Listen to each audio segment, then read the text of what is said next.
ഇതേ ആകാശവാണിയിൽ അപേക്ഷ അയച്ച ഒരു മനുഷ്യൻ കാഷ്വൽ ആർട്ടിസ്റ്റ് ആകാനാണ് ആഗ്രഹിച്ചത്. ആകാശവാണി പറഞ്ഞു, ഇത് ചന്തം പോരാ, ശബ്ദം വേണം, ഒരു ഓറൽ മീഡിയമാണല്ലോ, ശ്രവ്യമാധ്യമമാണല്ലോ. നിങ്ങൾ തിരുവനന്തപുരത്ത് ഓഡിഷൻ ടെസ്റ്റിന് വരാൻ പറഞ്ഞു. കൊച്ചിക്കാരനാ, കയ്യിൽ കാശില്ല, തീവണ്ടിക്കൂലി ചിലവാക്കാൻ. പലരോടും കൈവായ്പ ചോദിച്ചപ്പോൾ കിട്ടിയ ഒരാളിൽ നിന്ന് കടമായി കിട്ടിയ കൈവായ്പ ഉപയോഗിച്ച് തീവണ്ടിക്കൂലിക്ക് മുടക്കി ടിക്കറ്റ് എടുത്ത് തിരുവനന്തപുരത്ത് വന്നു. ശീതീകരിക്കപ്പെട്ട ആകാശവാണിയുടെ സ്റ്റുഡിയോയ്ക്കകത്ത് ഓഡിഷൻ ടെസ്റ്റിന് വിനീത വിധേയനായി അദ്ദേഹം നിന്നു. അദ്ദേഹത്തിന്റെ ശബ്ദം പ്രകടിപ്പിച്ചപ്പോ ആകാശവാണിയിലെ ഹൈപ്പവർ ടെക്നിക്കൽ കമ്മിറ്റിയിലെ വാമനന്മാർ അന്ന് പറഞ്ഞത് പോരാ എന്നാണ്. പോരാന്നല്ല, തീരെ പോരാ. കേൾക്കാൻ ഇമ്പമില്ല, ശ്രോതാക്കളിൽ ഒരു കമ്പവും ജനിപ്പിക്കില്ല ഈ ശബ്ദം. മാധുര്യമില്ല, ഗാംഭീര്യമില്ല.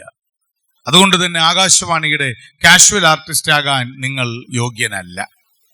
പടിയടച്ചു, പുറത്തായി, അകം വെന്തു നൊന്തു. നേരത്തെ പറഞ്ഞതുപോലെ സംഗീത നാടക അക്കാദമിയിലേക്ക് വെച്ച് പിടിച്ചു.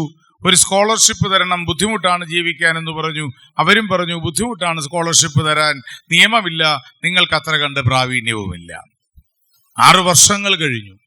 6 വസന്തം, 6 വേനൽ, 6 ശിശിരം, 6 മഞ്ഞുകാലവും 6 ഋതുഭേദങ്ങൾ പിന്നിട്ടപ്പോ, 6 വത്സരങ്ങൾ, 6 വർഷങ്ങൾ കഴിഞ്ഞപ്പോ അയാളെ തേടി 2 കത്ത് വന്നു. പണ്ടത്തെ തീവണ്ടിക്കൂലി കടം കൊടുത്ത കൂട്ടുകാരനത് തിരികെ കൊടുത്തോന്ന് എനിക്കറിയില്ല. പക്ഷെ ഇയാളെ തേടി 2 കത്ത് വന്നു എന്നുള്ളത് ശരിയാ. അതിലൊരു കത്ത് ഇന്ത്യൻ എയർലൈൻസിൻ്റെതാണ്. Sir, you are the most frequent flyer in India this year എന്നാണ് ആ കത്ത്. ഈ വർഷം ഇന്ത്യയിൽ ഏറ്റവും കൂടുതൽ വിമാനയാത്ര നടത്തിയ ആളിനുള്ള പുരസ്കാരം അങ്ങേയ്ക്കാം.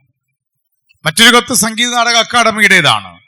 സർ, അങ്ങ് ഞങ്ങളുടെ ഓണററി ചെയർമാനായി സേവനമനുഷ്ഠിക്കാനുള്ള സന്മനസ് കാണിക്കണമെന്ന അപേക്ഷയാണ് ആ കത്ത്. ആകാശവാണിയിലെ വാമനന്മാർ കേൾക്കാൻ ഇമ്പമില്ല, കേൾവിക്കാരിൽ കമ്പം ജനിപ്പിക്കില്ലെന്ന് പ്രഖ്യാപിച്ച് പടിയടച്ച് പുറത്താക്കിയ ആ മനുഷ്യന്റെ ശബ്ദത്തിന്റെ ഇമ്പം കേട്ടാണ് ഞാനും നിങ്ങളും മാത്രമല്ല നമ്മുടെ നാട്ടിലെ ഈ പറയപ്പെടുന്ന ദൈവങ്ങൾ പോലും ഉറങ്ങി ഉണരുന്നത്. ഇമ്പമില്ലാത്തതെന്ന് വിലയിരുത്തി പുറത്താക്കപ്പെട്ട ആ ശബ്ദത്തിന്റെ ഉടമയുടെ പേര് ഡോക്ടർ KJ യേശുദാസ് എന്നാണ്. ലോകത്തെവിടെ നിന്നും നാട്ടിലെ വാർത്തകൾ അറിയുവാനായി കൊട്ടാരക്കര മീഡിയ എന്ന യൂട്യൂബ് ചാനൽ സബ്സ്ക്രൈബ് ചെയ്യുക.